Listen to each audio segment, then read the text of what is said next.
Abra sua Bíblia em Mateus capítulo 6, e nós vamos ler dos versículos 19 indo até o 34. Não acumuleis para vós outros tesouros sobre a terra, onde a traça e a ferrugem corroem, e onde ladrões escavam e roubam. Mas ajuntai para vós outros tesouros nos céus, onde nem traça nem ferrugem corrói, e onde ladrões não escavam nem roubam.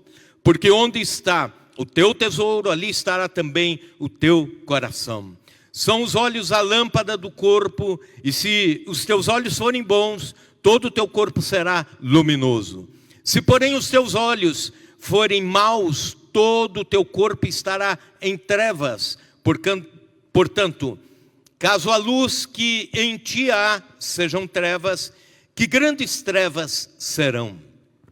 Ninguém pode servir a dois senhores, porque ou há de aborrecer-se de um e amar ao outro, ou se devotará a um e desprezará o outro. Não podeis servir a Deus e às riquezas.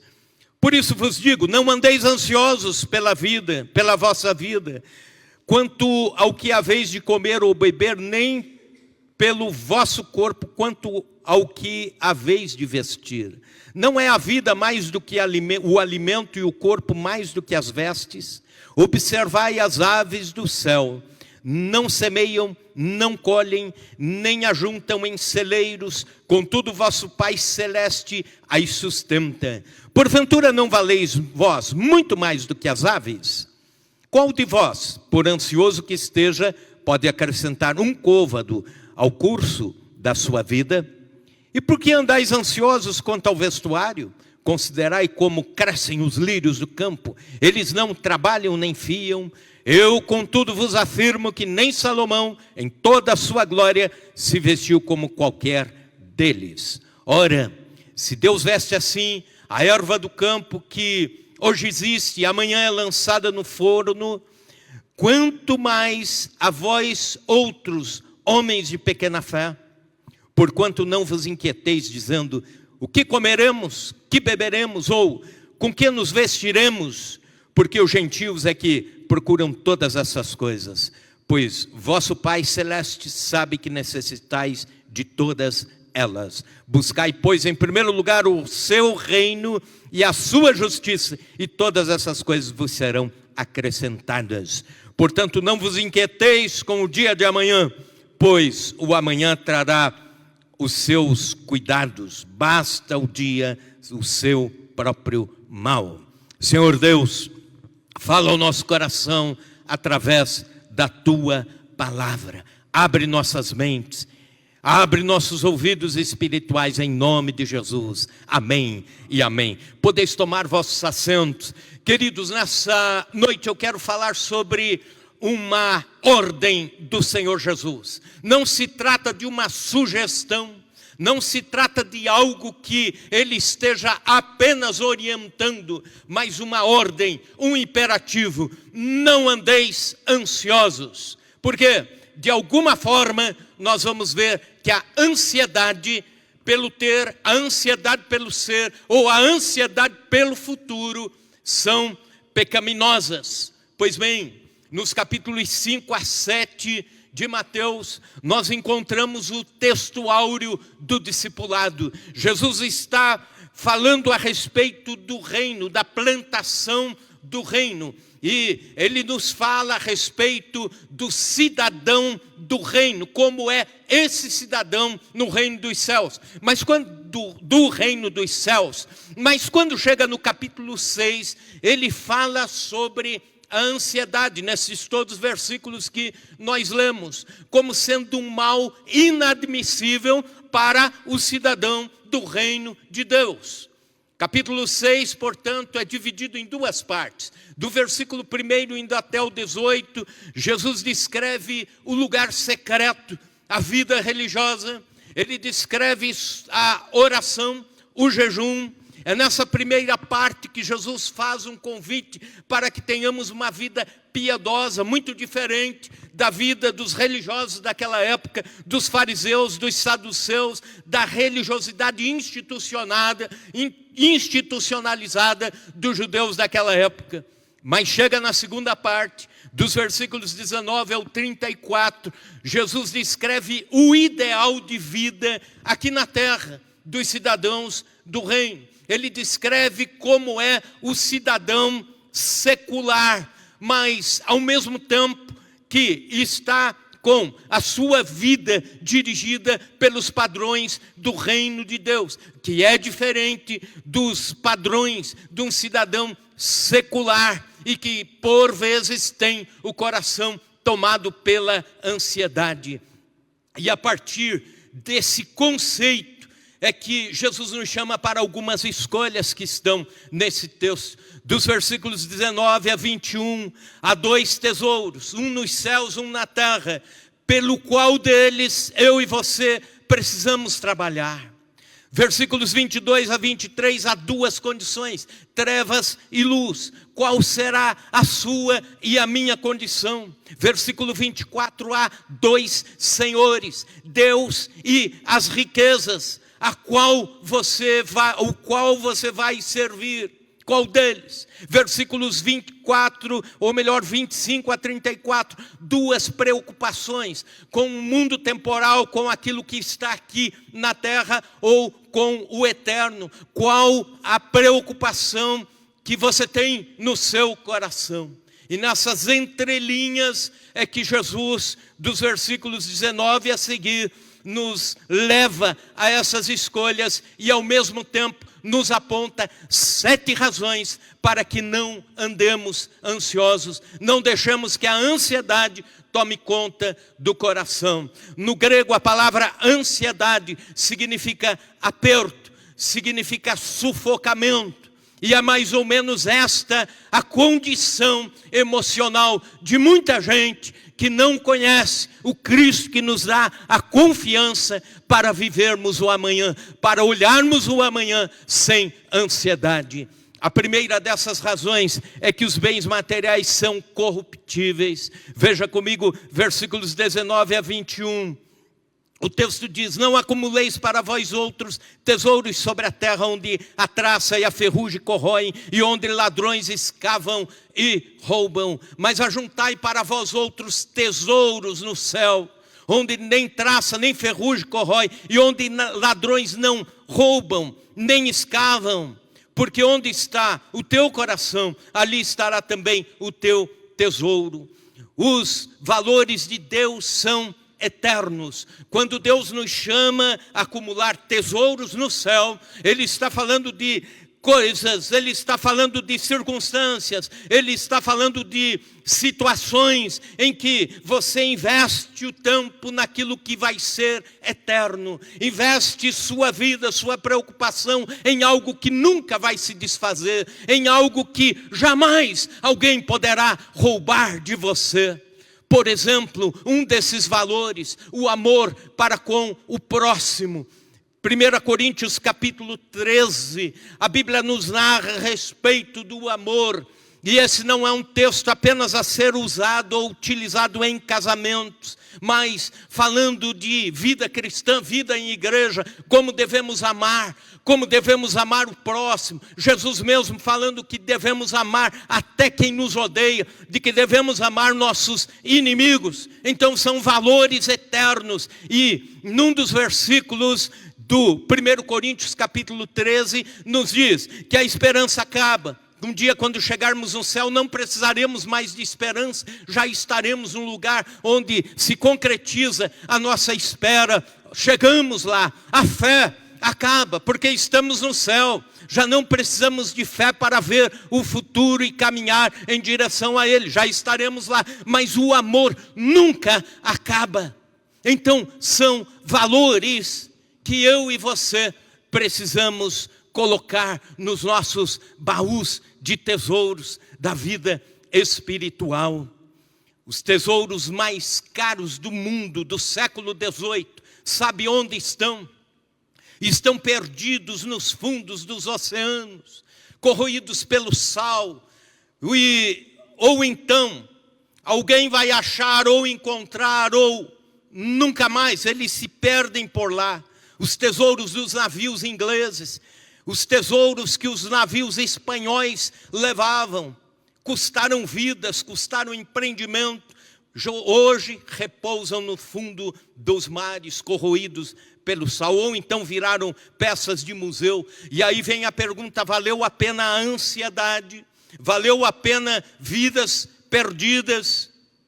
É nesse viés que ecoam as palavras de Tiago, no capítulo 5, versículo 3, quando ele diz: o vosso ouro e a vossa prata foram gastos de ferrugens, e a sua ferrugem há de ser por testemunho contra vós mesmos. Tenho dirigido muitos cultos fúnebres ao longo do ministério pastoral, de gente rica ou de gente pobre, de crentes e não crentes, mas é evidente que nunca vi num desses caixões uma gaveta e nela indo as escrituras das propriedades, ou então indo ali as riquezas, as joias, a conta bancária, os valores. Não, chega um momento em que as pessoas acordam para a realidade da vida, o que são realmente os valores, em que eu devia ter investido minha vida, meu tempo, e por vezes é tarde demais. Numa das quartas-feiras aqui pregando, eu estava falando a respeito disso, um trabalho de doutorado de uma enfermeira, onde ela resolve, fazendo seu trabalho, analisar os últimos pedidos de pessoas que estão na UTI perto da morte, perto de irem para a vida eterna. E todos eles dizem respeito a valores afetivos. Por exemplo, alguém diz: por favor, traga até aqui meu irmão ou minha irmã, que já fazem anos que não falo com eles. Ou então, encaminhe o meu pedido de perdão a ciclano, porque eu não quero ir para a eternidade desta forma. Os bens materiais são corruptíveis, eles se vão. Invista a sua vida, suas preocupações em algo mais que realmente valha a pena. Também, a segunda razão para não andarmos ansiosos é que a ansiedade pelo ter desperta a cobiça. Veja comigo os versículos 22 e 23. São os olhos a lâmpada do corpo. Se os teus olhos forem bons, todo o teu corpo será luminoso. Se porém os teus olhos forem maus, todo o teu corpo estará em trevas. Portanto, caso a luz que em ti há sejam trevas, que grandes trevas serão. A ansiedade leva o homem, o ser humano, a buscar um pouco mais para garantir o amanhã. Há quem deixa a vida com Deus, há quem deixa a vida em família para trabalhar incansavelmente por algo mais, por ter um pouco mais, e depois um pouco além, e depois do pouco além um pouco mais, e se tornam insaciáveis no ter, se tornam insaciáveis pelos bens materiais ou pelas riquezas. Há quem deixa uma vida com Deus, a vida em família, para garantir o futuro. Acontece que depois que garante o futuro, diz assim: quero agora garantir o futuro dos filhos. Aí, na fortuna, garante o futuro dos filhos. E aí diz: quero garantir o futuro dos netos. E depois dos... Isso. E por aí vai. Uma pesquisa mostrou que o maior índice de descontentamento e insatisfação com o ter, com as riquezas, não está entre os bairros da classe média ou média baixa, dos grandes centros das capitais. Está nos bairros mais ricos, na classe alta. Portanto, a ideia de ainda estou insatisfeito, eu já alcancei muito, mas ainda quero mais, ainda preciso de mais. Eclesiastes capítulo 5, versículo 10. Quem ama o dinheiro jamais dele se farta, e quem ama a abundância nunca se farta da renda. Os olhos, diz a Bíblia, são a lâmpada do corpo. Aquilo que prende a atenção dos nossos olhos pode despertar qual tipo de interesse há no nosso caráter, na nossa vida, na nossa alma, aqui no coração. Uma mente tomada pela cobiça, pelo ter, vai ser uma mente vulnerável, e os olhos mostram isso. Talvez você já tenha ouvido essa expressão, visão seletiva. Todas as outras coisas que não interessam, não são prioridade, vão estar como se acinzentadas, em preto ou branco, mas aquelas que chamam a atenção vão estar como que coloridas diante dos seus olhos. E por causa disso as pessoas mudam as amizades, mudam os relacionamentos. Um coração tomado pela cobiça fará com que os olhos só vejam aquilo que está ligado ao objeto da sua cobiça. Um coração tomado pela ambição do ter fará com que os olhos cada vez mais se encham por aquilo que é imediato, por aquilo que é fútil, por aquilo que é palpável, por aquilo que está próximo, por aquilo que alimenta essa ambição. Fará com que os olhos se apaguem para os valores eternos. Um pregador no Canadá, numa manhã de domingo, pregava a palavra de Deus a respeito desse texto. Ele estava usando exatamente o texto que eu estou usando hoje à noite. Em dado momento da pregação, ele disse o seguinte: nós não somos donos de coisa alguma, apenas as possuímos por algum tempo e logo elas serão deixadas ou serão pulverizadas para as mãos de outros. E naquela manhã de domingo, este pregador iria almoçar na casa de um irmão fazendeiro plantador de trigo em alta escala. E então, enquanto o almoço era preparado, aquele irmão da igreja levou o pastor para ver os silos, levou para ver o maquinário, os campos todos forrados pelo plantio. E depois de muito andarem, ele perguntou ao pastor: pastor, hoje de manhã o senhor falou aquilo, mas me diz uma coisa, o senhor acha que eu realmente, depois de tanto tempo, tantas décadas lutando por tudo isso, eu não possuo tudo isso? E o pregador, com muita sabedoria, disse o seguinte: irmão, me faça essa pergunta daqui 100 anos. Me faça essa pergunta daqui 100 anos. Daqui 100 anos, tudo que nós temos já estará na mão de outras pessoas. Já foram das mãos dos filhos para os netos, bisnetos, já foram vendidos. Muita coisa já vai ser torrada. Então, não deixe que seu coração se mova ou se adoente por causa disso. Não deixe que seus olhos só vejam os bens materiais. Não deixe que seus olhos sejam tomados pela cobiça, por aquilo que um dia não será mais seu. Terceira razão: os bens materiais podem levar à servidão. Versículo 24. Ninguém pode servir a dois senhores, porque ou há de aborrecer-se de um e amar ao outro, ou se devotará a um e desprezará o outro. Não podeis servir a Deus e às riquezas.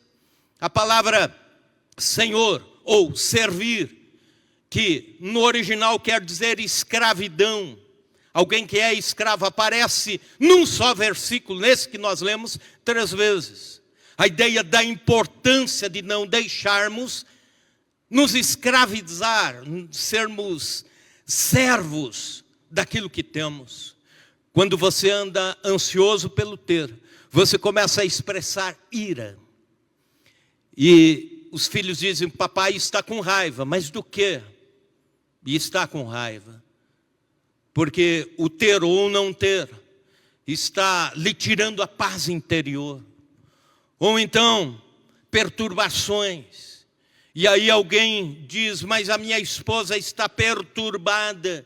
Eu não sei porquê, mas está sem paz interior. E é por causa disso, dos bens materiais. Ou então alguém que perde o sono e, por não ter o sono na medida, acaba contraindo outras doenças e tudo mais, doenças emocionais ou psicossomáticas. Tudo isso em função do ter. Os relacionamentos mudam quando alguém está debaixo da servidão da grana, ou do dinheiro, ou dos bens materiais. Os amigos mudam, já não estão mais na mesma escala de valores. Deus vai para um segundo plano, quando não para terceiro ou quarto plano. É por isso que Tiago, na sua epístola, Tiago, irmão do Senhor que escreve a epístola, diz o seguinte, que o amor ao dinheiro é a raiz de todos os males. Por vezes eu vi este versículo sendo dito faltando uma palavra. Então não é o dinheiro que é a raiz de todos os males. O amor ao dinheiro, o sentimento que você tem sobre ele é que pode ser bom ou ruim. Você pode trabalhar muito, você pode enriquecer muito, isso é bom. Tenha ambições saudáveis. Os jovens precisam se formar, ir para o mercado de trabalho com ambições saudáveis. Aqueles que são comerciantes precisam pensar numa carteira de clientes melhor e também ampliar os seus negócios, sem problema nenhum. Isso é uma bênção, mas o seu sentimento a respeito daquilo que você tem é que pode estragar tudo isso no mundo espiritual e transformar você num servo e não aquilo que você tem para servi-lo. Tudo que temos é para que isso nos sirva, nos seja uma bênção, um conforto a mais, uma segurança a mais e assim por diante. Mas que o seu coração não seja ansioso, dominado pela ansiedade. A ansiedade pelo ter muda o comportamento de muitas pessoas. Isso é servidão. Os ansiosos algemaram a saúde na luta pelo ter. Encarceraram a vida espiritual na ânsia pelo amanhã. Outros comprometeram até o casamento ou os relacionamentos por causa das riquezas. Isso é servidão. O Instituto Gallup diz que 56% dos divórcios são causados por problemas financeiros. Também, a mesma pesquisa indica que 33% dos casais brigam constantemente por causa de dinheiro ou da administração financeira. E 7,5% desses casais chegam a se odiar por causa de dinheiro, valores, propriedades, etc. Isso é servidão. Isso é servidão. Uma história para descontrair um pouco e também para que você entenda o que é a liberdade e o que é a servidão com relação ao ter. Um pescador mineirinho, sossegado, estava pescando na beira do lago, Lago Grande e tal. E as crianças brincando ali em volta. E ele com aquele baldezinho ali, o peixinho chegava, ele colocava ali. E aquele jeitinho, todo paciente. E de repente, chega um grande empresário, visionário. E esse grande empresário já tem 2 guarda-costas, um carro blindado e também já tem 2 pontes de safena. Já está no 3º casamento. Os filhos estão todos longe. Um está na Europa, outro está nos Estados Unidos e nem fala mais com o pai. E aí o cara chega para o mineirinho e diz assim: por que você está aí desse jeito, tão calmo com a vida? O que o senhor está fazendo? E aí, mineirinho responde: eu estou passando o fim de semana aqui no lago, as crianças brincando e estou pegando aí uns peixinhos para levar para casa. Aí o grande empresário diz: mas por que você não vende os peixinhos? Por que eu os venderia? Para reinvestir e comprar um equipamento de pesca. Por que eu iria comprar um equipamento de pesca? Para você pescar mais e depois comprar uma lancha a motor. Por que eu iria comprar uma lancha a motor? Para você pescar mais ainda e depois começar a aumentar a frota, ter uma frota de barcos de pesca. Mas por que eu teria uma frota de barcos de pesca? Porque aí você monta uma indústria de pesca e se torna rico. E por que eu montaria uma indústria de pesca?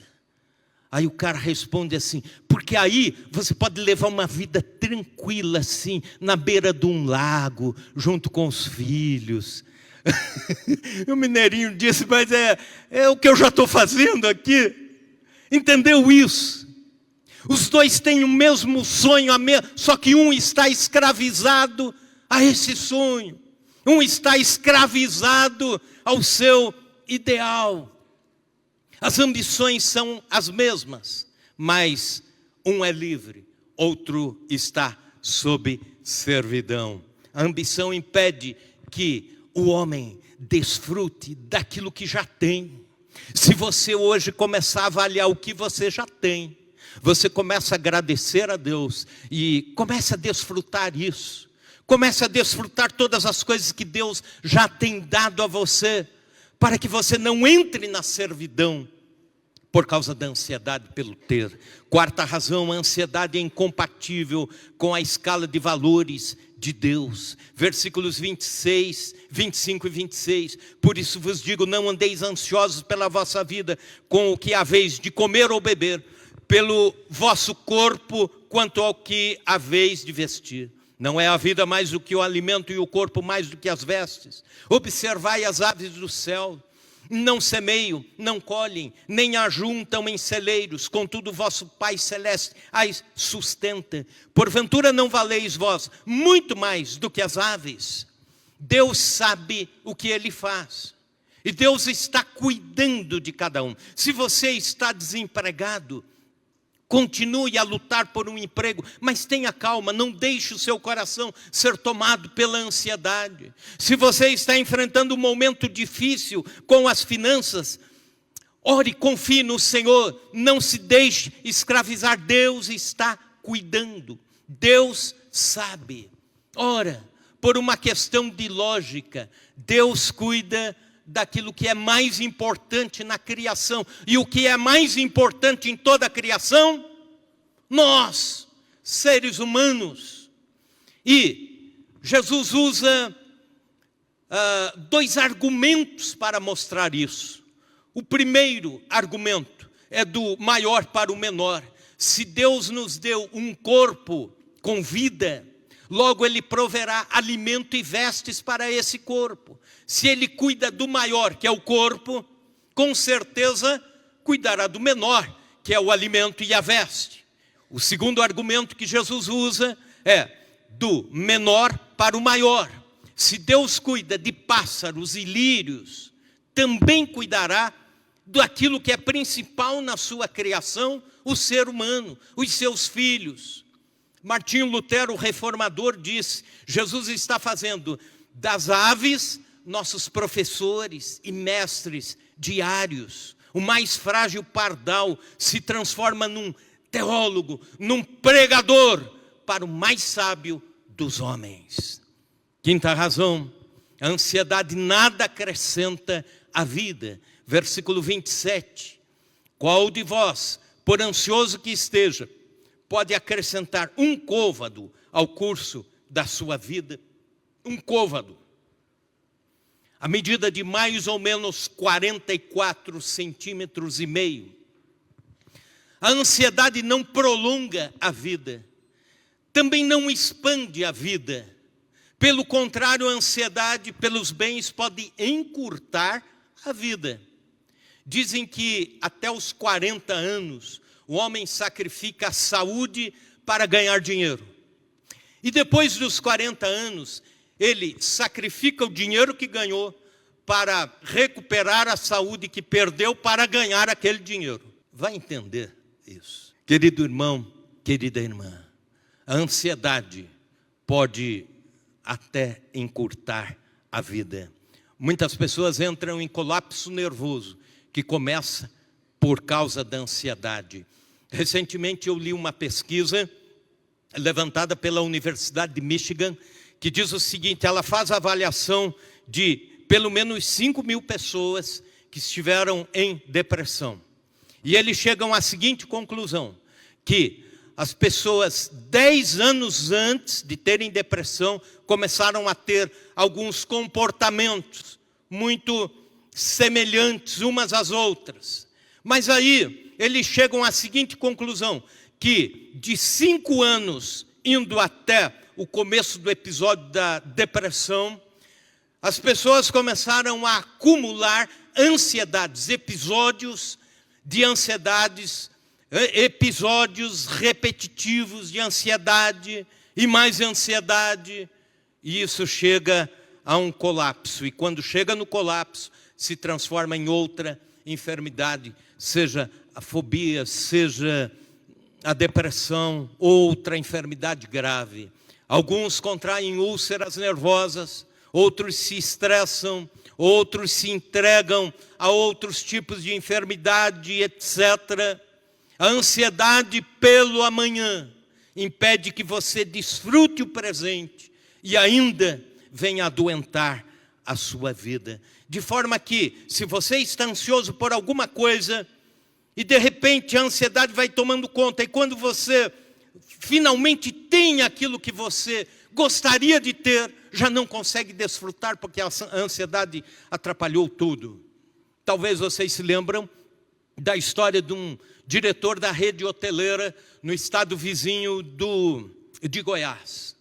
Pois bem, ele contando a história do seu filho, isso muito triste, com muita tristeza, ele o fazia, dizendo o seguinte: que seu filho, muito inteligente, muito destro, zeloso nos estudos, e por causa da própria cultura da família, ele se cobrava em passar no vestibular. E ele tentou 3 vestibulares para medicina em 3 universidades diferentes.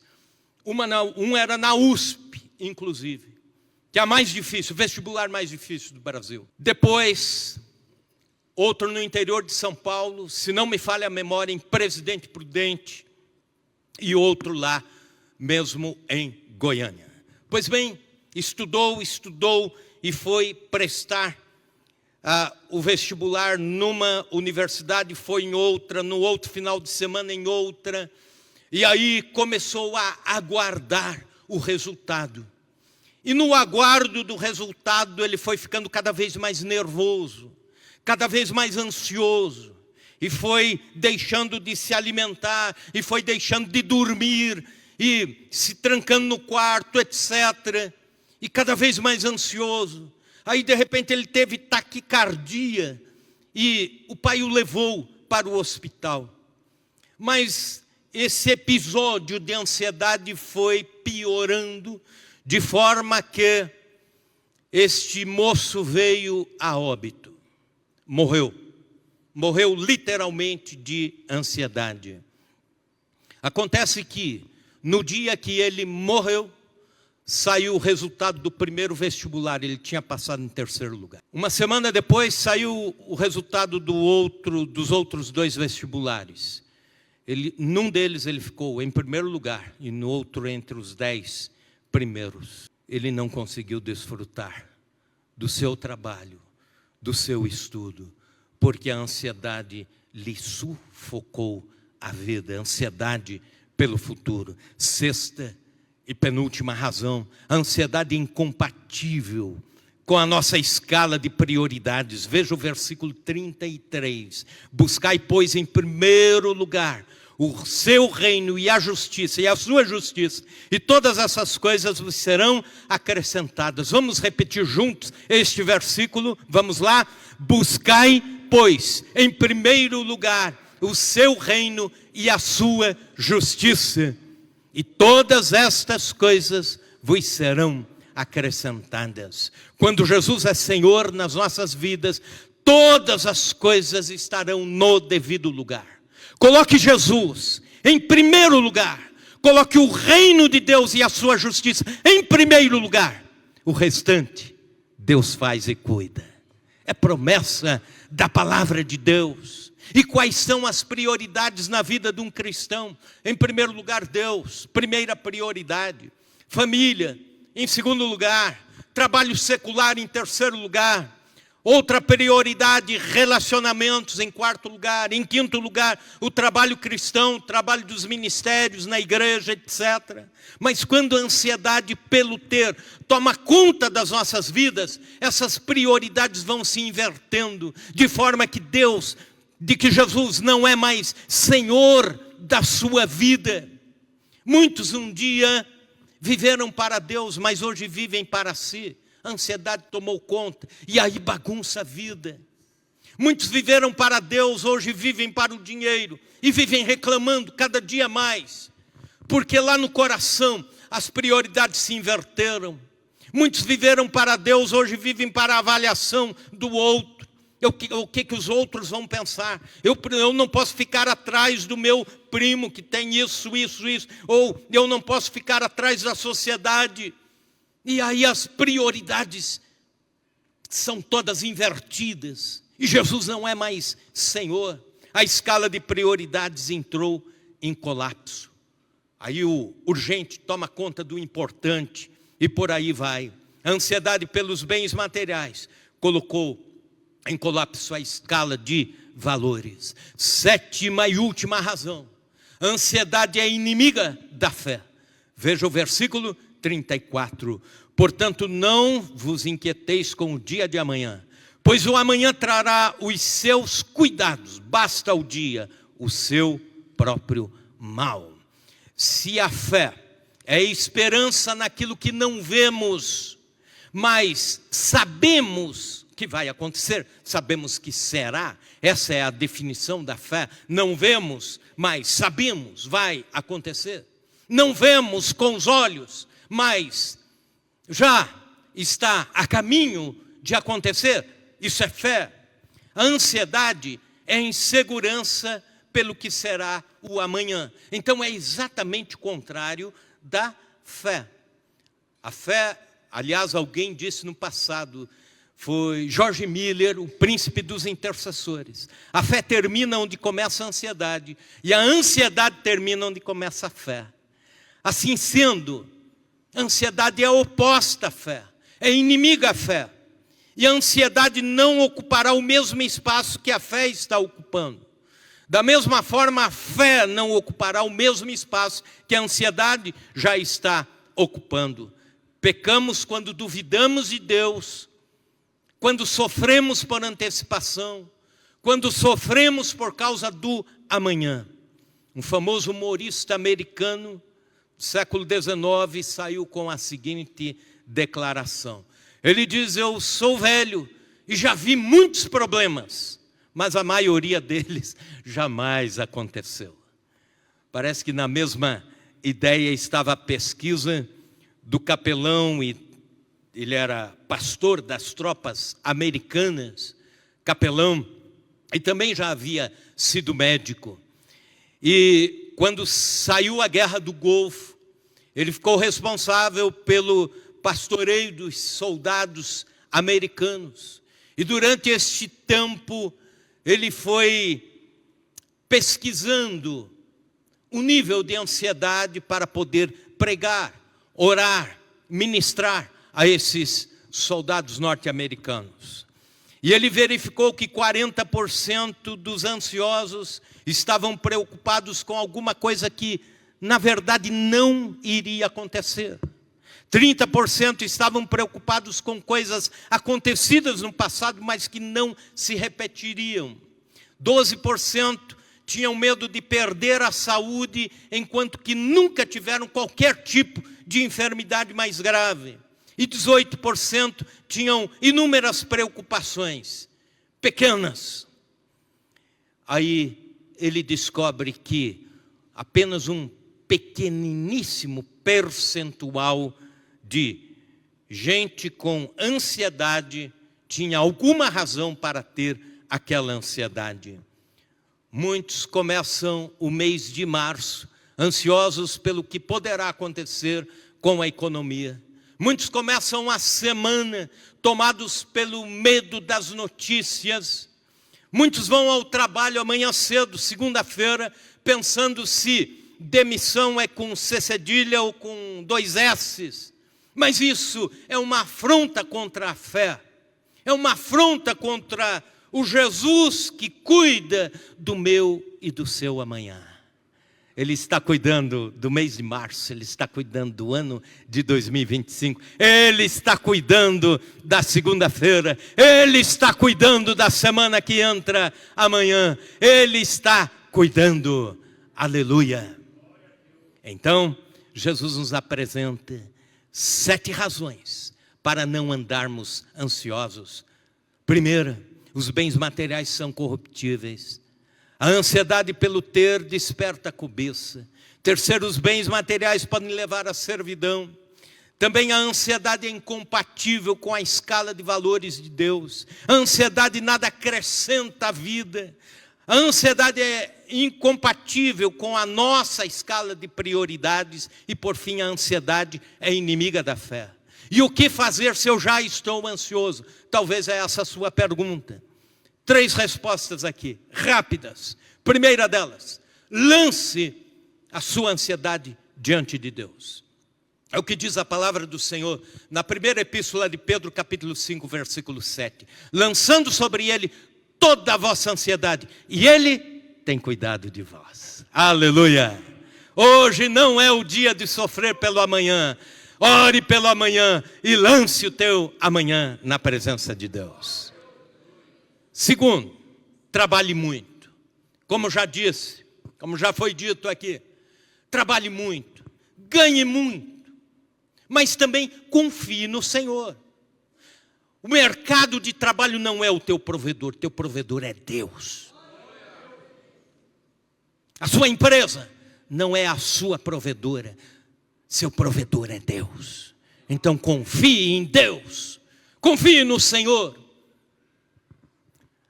Há um lindo hino escrito pelo cantor e compositor que acompanhava o grande pregador Moody nas suas campanhas. E numa das estrofes do hino, ele diz: nada sei sobre o futuro, mas meu Deus me guardará. Se Ele cuida até das flores, cuidará também de mim. Terceiro lugar, aquiete-se diante de Deus.